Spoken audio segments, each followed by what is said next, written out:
All right, guys, welcome back to another week of NFL picks. Recording this right after the Patriots post-game stream, so if you guys watched that, you know I don't have a lot of time, so this might be a quicker one. But we bounced back last week, 7-6 last week, another winning week. I think we've had, over the course of doing this off the top of my head, I think we've had like 3 out of 5 winning weeks. But just the Thanksgiving week killed us. I mean, I go 3-0 on Thanksgiving, and then I go 1 for 10 or something on the rest of the games. So I got screwed there, but that's really skews our record. But we've had winning weeks over and over again. It's just, and we've been right there. It's just, we cannot get the big one. So hopefully this week will be the big one, get us back on track. But honestly, the record doesn't tell the story because we have been over 500 with these picks for all but 2 weeks so far. What we've done them if I'm counting right. So we'll get back into it. It was just that, again, it was that one Sunday that just brutal that one Sunday after Thanksgiving. After I go 3-0 on the Thanksgiving picks. So that was crazy. But let's get things started here and let's bounce back. All right, but props are where we've been hot. So 3 props we got for you guys this week. Number 1, under 80.5 rushing yards for James Robinson. I think that number is just too high. I don't think James Robinson's going to get there against Houston this week. I know Houston's a good matchup. I know Houston's a bad team.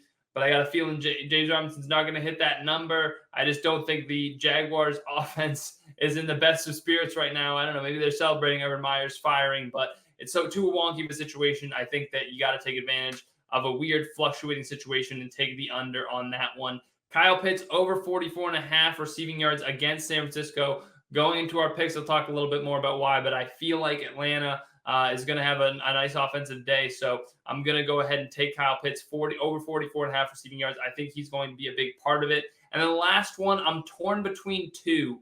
Courtland Sutton over 29.5 receiving yards, having a bounce back, and AJ Green under 52.5 receiving yards. Ultimately, I'm going to go with Courtland Sutton over 29.5.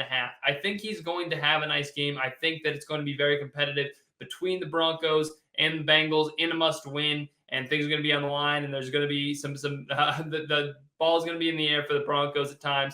So I think Courtland Sutton over 29.5 receiving yards is a nice bet. On to the picks. Buffalo, Carolina. Buffalo minus 12.5. That's just too big of a number. It's too big of a number for how Buffalo's playing right now. They're playing too many teams close. I can't imagine that they're going to blow Carolina out right now. So I'm taking Carolina plus 12.5. Miami and the Jets. I know Miami's playing better. I still think Miami's not a perfect football team. I think they're going to come back to earth a little bit this week. So I'm going to take the Jets plus 9.5. Dallas at the Giants. Dallas favored by minus 10.5. Again, that's a big number. That is a big number. I think I'm going to take the Giants at home plus 10.5. I think Dallas is, and even if Dallas wins by 10-7, like I'm taking that. I'm taking the points there with the Giants at home. I don't care how bad the Giants have been. I'm taking the plus 10.5 at home against a Dallas team that's kind of a little bit inconsistent, just a little bit. Green Bay, Baltimore. Green Bay minus 7 over Baltimore. Obviously, Baltimore a little bit banged up with the Lamar Jackson situation, everything like that. Seeing if he's going to be all right or not. But I think that this line is too low, especially if Lamar's not 100%. So Green Bay minus 7, I'll take that one. Tennessee, Pittsburgh. Pittsburgh favored by minus 1 in Pittsburgh. I'm going to take Tennessee. I think this is the nail in Pittsburgh's coffin. I think Pittsburgh is just, quite frankly, not that good. They've been in a lot of close games this year, but I think Tennessee pulls this one out. Houston, Jacksonville. Jacksonville minus 4.5 over Houston. It's an interesting one because Jacksonville fires their coach. Do they get any momentum from that? I'm just going to stick with no, and I'm going to say Houston because I think Houston's the better football team. So Houston plus 4.5. Arizona, Detroit. Arizona minus 12.5. Give me Arizona. They're one of the best teams in the league. They're coming out with something to prove after losing to the Rams. And Arizona is one of those teams that I just don't. They just are so obsessed with offense that they're not going to be afraid to run it up. So Arizona minus 12.5. Yep, give me it. San Francisco minus 9.5 over Atlanta. I'm actually going to take Atlanta plus 9.5. Atlanta, they're still in the playoff hunt. They're going to play this one tough. I don't think San Francisco is 9.5 points better than Atlanta right now. I don't know how good San Francisco is exactly. So I'm going to take Atlanta plus 9.5. I think that line's too big. Denver minus 3 over Cincy. Games in Denver.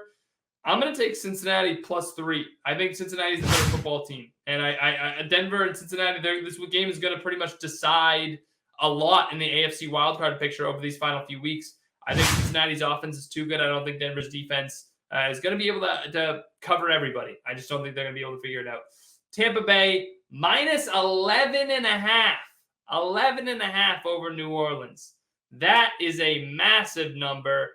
I know Sean Payton is not going to be coaching in this one, but I'm going to still take New Orleans plus 11.5. I mean, I can't imagine Tampa Bay is going to dominate like that. Remember, the Saints beat the Buccaneers last time they played. I know it's a little bit different of a team now in New Orleans, especially, but I can't take 12.5. I don't think Tampa Bay's that much better than New Orleans. I don't think they're 12.5 points better than New Orleans. I think they're better. Don't get me wrong with what I'm saying, but 11.5 points, I don't think that much better. I know there's a lot of big lines this week, and I'm taking the points on a lot of these. I'll take Green Bay minus 7. I'll take Arizona minus 12.5. But a lot of these I just have to take the points on. Minnesota minus 5.5 over Chicago. A big number, but I can feel Minnesota coming on a little bit. I think they're good. Honestly, I was looking at all of those teams in the NFC on the wild card, and who is the team that I trust the most out of these? And I don't know that I trust Minnesota, but I trust their talent the most. I think they're the most talented. So they got to take that wild card spot. I mean, just those other teams are just mostly awful. So I think Minnesota has to be the team that emerges and takes over that wild card positioning in the NFC. So I'll take them minus 5.5. Las Vegas, Cleveland minus 2.5. Both of these teams in a bad way. With everything going on with Cleveland, I'm really surprised they're favored. I'll take Vegas. I know that they have been struggling mightily lately, but Charles Woodson put them on notice and all this stuff. But I have to imagine if you can't beat Cleveland the way that they are just a mess right now with everything going on over there, then I don't know what to say about you. So Vegas has to take this one. Vegas plus 2.5. I'm going to take that. The Rams minus 6 over Seattle. Take the Rams minus 6 all day long. Seattle's just not good enough this year. The Rams are one of the best teams in the NFC. So Rams minus 6. Give me that one. Washington, Philadelphia, another game that got moved because of COVID. Philadelphia minus 6.5 with Garrett Gilbert starting. Yeah, Philadelphia at home with everything going on there in Washington with this backup quarterback, this street quarterback they had to pick up to put out there this week. I have to imagine that you're going to take Philadelphia in this one. Minus 6.5 is a fine line. That's honestly, it's a little generous. I'm surprised it's not up near 8 or 9. So yeah, Philadelphia minus 6.5. Give me that one. That's it for the picks this week, guys. Again, tried to make it short. I have a flight to catch. Thank you guys for watching. As always, we're going to bounce back this week. Let's get back over 500 and the season strong. See you guys next time.